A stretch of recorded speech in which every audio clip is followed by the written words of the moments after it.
말씀 같이 보시겠습니다. 요한복음 20장 24절부터 29절까지의 말씀 오늘 스크린에 올려놨습니다. 우리 함께 교독하도록 하겠습니다. 제가 24절 말씀 먼저 읽습니다. 12 제자 중에 하나로서 디두모라 불리는 도마는 예수께서 오셨을 때에 함께 있지 아니한지라.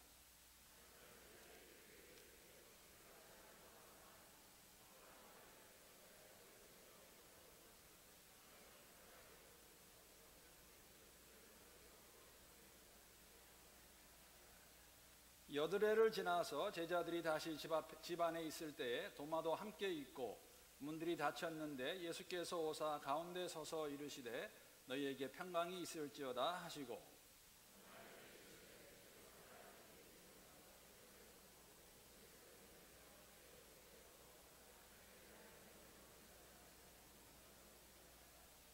도마가 대답하여 이르되 나의 주님이시요 내 하나님이시니이다.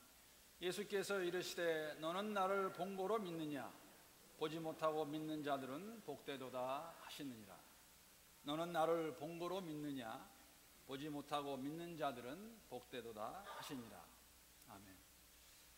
한반도에 거주하는 한국 사람들뿐만 아니라 디아스포라로 살고 있는 특히 미주의 오레곤에 포틀랜드에 살고 있는 우리들에게도 지난 한 주 사이에 고난주간에 발생한 세월호 사고는 아직까지도 우리의 마음을 참 많이 아프게 하고 힘들게 하고 있는 것이 사실입니다.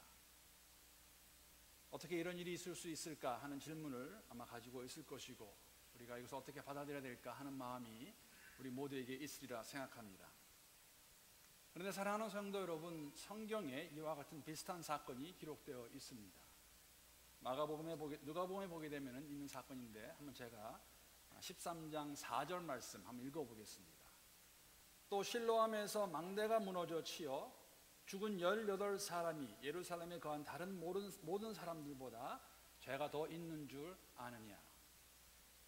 실레암 망대 붕괴 사고입니다. 이 당시에 이 사고로 인해서 18명이 죽었습니다. 예수님 당시에 팔레스타인의 주민을 약 50만 명 내로 추측을 하고 있습니다. 이 숫자를 우리 한국의 남한의 5천만의 숫자와 비례해서 그 당시 18명의 숫자는 현재 1,800명에 해당하는 그러한 큰 숫자라고 볼 수도 있습니다. 인구의 비례를 하게 되면 한마디로 당대의 재난사고였습니다. 큰 재난사고였습니다. 당시 유대인들에게는 인생의 모든 사건은 개개인의 죄와 연결해서 보는 아주 근본주의적 태도가 있었습니다. 이렇게 실레암 망대 사건으로 8명이 죽게 되니까 사람들이 와서 이렇게 말합니다. 저 사람들이 죄를 더 많이 지어서 더 나아가서 그 사람들이 거주했던 갈릴리 지방은 우리보다 더 죄를 많이 짓는 곳이기 때문에 이러한 실로암 망대 붕괴 사건이 있지 않았냐고 그렇게 예수님께 물어봅니다. 더 자세히 알기 원하시면 누가복음 13장에 1절부터 5절까지의 내용을 보시면 되는데 그러한 유대인들에게 예수님께서 이렇게 말씀하십니다. 사실 3절과 5절 말씀이 동일한데 5절 말씀 보게 되면은 그 질문에 이렇게 대답하십니다. 너희에게 이르노니 아니라, 죄가 많아서가 아니라고 말씀하시는 거죠. 그리고 그것을 사용하셔서 너희도 만일 회개하지 아니하면 다 이와 같이 망하리라 라고 말씀하십니다. 무슨 의미입니까? 특히 죄가 많아서 실로암에 있는 사람들이 망대 붕괴 사건을 죽은 것이 아니라 이러한 일들은 사실 내가 너에게 말하는데 죄를 회개하지 아니하면 이렇게 망하리라고 말씀하고 계십니다. 세월호의 사고는 그 배에 타고 있던 사람들이 죄를 많이 져 죽은 것도 아닙니다. 하나님 벌을 내리신 것도 아닙니다. 다만 그 사고를 보면서 저희들이 한국 교회와 모든 성도들, 미주에 있는 우리들까지도 깨달아야 될 것은 우리의 삶 가운데 또 우리 주위에 있는 사람들 삶 가운데 아직 회개하지 않는 사람들이 있다면 그들의 멸망도 그들의 망함도 이와 같을 것이라는 것, 어려움이 있을 것이라는 것을 우리가 들을 수 있어야겠습니다. 이번 사고로 인해 마음이 아프지 않은 한국 사람이 어디 있겠습니까? 그러나 한시적인 감상의 눈물과 아픔으로 끝내서는 안 됩니다. 이런 사건을 볼 때마다 우리의 마음 가운데 한국 전체가 우리 모두가 다시 한번 주 앞에서 회개할 수 있는 우리가 될 수 있기를 기도합니다. 더더군다나 부활을 믿는다 고백하는 우리들에게는 부활의 주님께서 우리의 모든 것이 되어야 되는 것임을 알고 있기에 그 주님 앞에 삶을 돌이켜보는 가운데 회개하고 감사하고 부활의 소망을 가질 수 있는 우리 모두가 될 수 있기를 기도합니다. 여러분, 부활은 우리의 고백으로 오늘 하루 모여서 기쁨으로 끝나지 않습니다. 우리는 부활의 삶을 살아야 됩니다. 부활이 정말인 것 같이, 부활을 믿는 사람들 같이 후세에 우리가 죽었을 때 가는 것이 아니라 지금 부활의 믿음을 가지고 살아가는 우리의 모습, 그러한 마음 가지고 여러분에게 묻습니다. 여러분 정말로 부활을 믿으십니까? 오늘 본문은 저희들이 너무나 잘 알고 있는 도마의 이야기입니다. 근데 우리가 도마를 얘기할 때 항상 붙이는 별명이 있습니다. 무슨 별명입니까? 의심 많은 도마.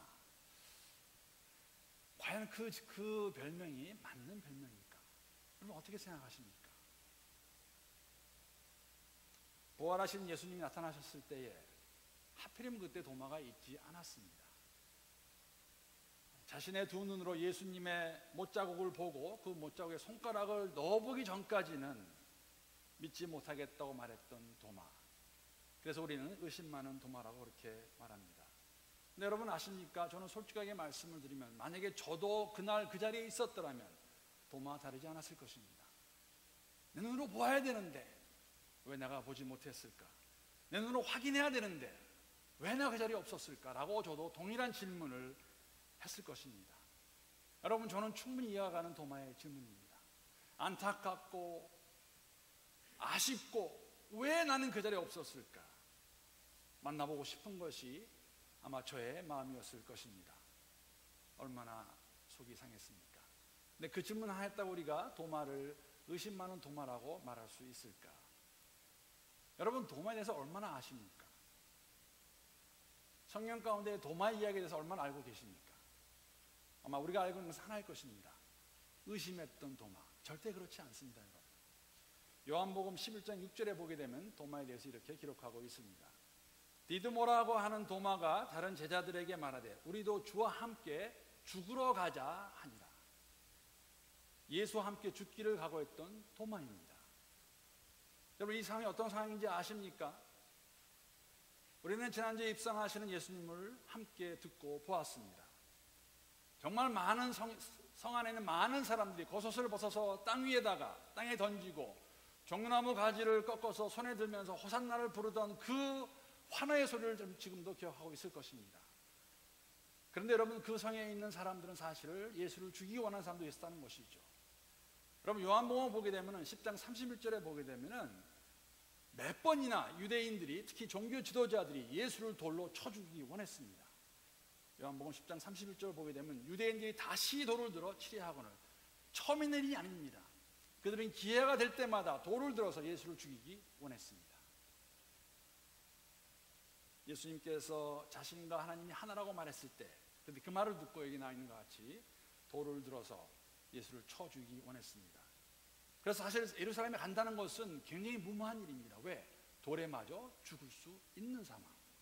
그런 상황에서 도마가 그렇게 말합니다. 예수님 만약에 그들에게 잡혀 돌아가신다면 죽는다면 나도 함께 죽겠습니다. 우리도 함께 죽자라고 말했던 도마입니다. 그뿐이 아니라 사실 도마에게는 이해가 되지 않는 것은 솔직하게 이해가 안 된다고 말했던 그러한 용기 있는 도마였다는 것. 요한복음 14장 5절에 보게 되면 이러한 말씀이 기록되어 있습니다. 도마가 이르되 주여 주께서 어디로 가시는지 우리가 알지 못하거늘 그 길을 어찌 알겠사옵니까? 이러한 도마의 질문의 배경은 다른 것이 아닙니다. 예수님 계속해서 반복하여서 내가 죽을 것이다. 그러나 내가 가는 곳은 하나님의 나라인데 내가 먼저 가서 그곳에서 너희들이 거할 처소를 마련하고 다시 오겠다라고 말하는 그 예수님에게 어디로 가시는지 모르는데 어떻게 갑니까? 라고 한 질문이 바로 이 질문입니다. 그러기에 도마는 여러분 의심 많고 의심만 했던 도마가 아닙니다.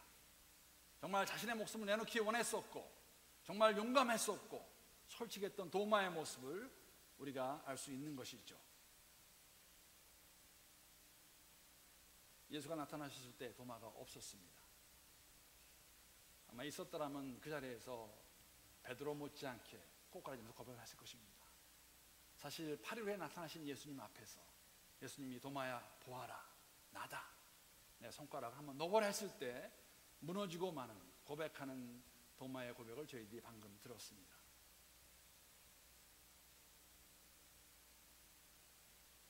저는 사실 그 모습 가운데에서 예수님께서 도마를 이해하시고 칭찬하시는 것이 아니었을까, 그리고 그의 믿음을 더욱더 강하게 해주시는 모습을 보았습니다. 저는 여러분과 제가 예수님을 도마와 같이 우리 본인의 스스로의 입으로 부활의 예수를 믿는다는 고백이 있을 수 있기를 진심으로 기도합니다. 만약 이해가 되지 않으면 솔직한 도마와 같이 그렇게 기도하시기 바랍니다. 예수님, 이해가 되지 않습니다. 도와주시기를 바랍니다 하시면은 분명히 성령님께서 도와주실 것입니다. 오늘 함께하는 우리들 가운데, 공동 지체들 가운데 아마도 부활을 생각하면서 새 부류의 사람이 있을 것이라고 저는 생각합니다. 대부분의 성도님들은 오늘 예수님의 부활을 함께 맞이하면서 도마의 고백과 같이 예수의 고백을, 예수의 부활을 믿고 나의 주라고 하나님의 아들이라고 고백할 수 있을 것입니다.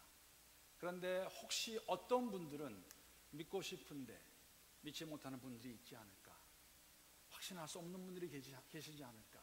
오늘 예배 가운데 함께 주 앞에 나아가는 가운데 확신을 가질 수 있기를 기도합니다.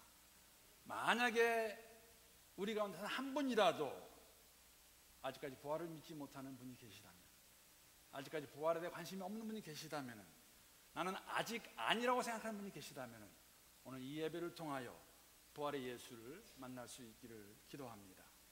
사랑하는 성도 여러분, 우리는 도마와 같이 그때 그곳에 있지 않았습니다. 예수님 오셔서 그렇게 말씀하십니다. 나를 보지 않고 믿는 사람은 복이 있다. 우리는 복받은 사람들입니다. 눈으로 보지 못하였지만 하나님 말씀을 의지하여서 부활하신 예수를 믿는다는 것, 하나님 주신 믿음의 선물입니다. 여러분, 근데 우리의 부활은, 제가 왜 제목을 부활을 믿으십니까? 라고 말했을 때는 부활에는 세 종류의 부활이 있습니다. 어떠한 부활이냐면은 첫 번째는 2000년 전에 역사적으로 성경에 기록된 것 같이 예수님이 부활하셨습니다. 과거의 부활이 있는 것이죠. 그 부활을 저희들이 믿는다고 할 때 아마 여기 계신 분들 대부분이 다 믿으리라 생각합니다. 또 다른 부활은 어떤 부활이냐면은 사실 저희들이 죽었을 때에 예수께서 부활하신 것 같이 부활하는 것을 믿는 사람들입니다. 내가 이 땅을 떠날 때 부활하리라 라고 믿고 있겠죠. 그러나 과거의 부활과 미래의 부활로 족하지 않습니다. 부활은 현재 진행형입니다. 오늘 내가 그 부활의 믿음을 가지고, 여러분 나사로를 기억하십니까? 마리아는 예수의 말을 듣고도 내 오라버니가 살리라 말했음에도 불구하고 믿지 못했던 마리아입니다. 장래의 부활을 믿었지만, 그러나 지금 당장 예수님께서 내 죽은 오빠를 살릴 수 있겠다는 믿음이 없었던 그 마리아의 모습이 우리의 모습이 아닌가 생각해 봅니다. 우리가 이 땅을 떠날 때 죽게 되면 부활하겠지요. 그러나 지금 오늘 살아계신 우리 함께 하시는 그 예수의 부활을 믿고 그 부활의 믿음을 가진 사람 같이 우리의 삶 가운데에서 삶의 열매로 맺어드리며 살아가고 있는가? 오늘 그 질문을 여러분에게 드린 것입니다. 여러분 부활을 믿으십니까? 여러분 아멘이십니까? 그러면 부활의 삶을 살아가는 우리 모두가 될 수 있기를 주님의 이름으로 축복합니다. 기도하시겠습니다. 하나님 감사합니다. 저희들에게 부활의 주님을 주셨습니다. 그 부활의 주님 우리의 삶의 주인이 되셔서 오늘 이 하루도 주의 백성으로 부활의 열매를 맺어가며 살아갈 수 있는 우리 모두가 될 수 있도록 하나님 은혜를 더하시고 복을 내려 주시옵소서. 예수님의 이름으로 기도합니다.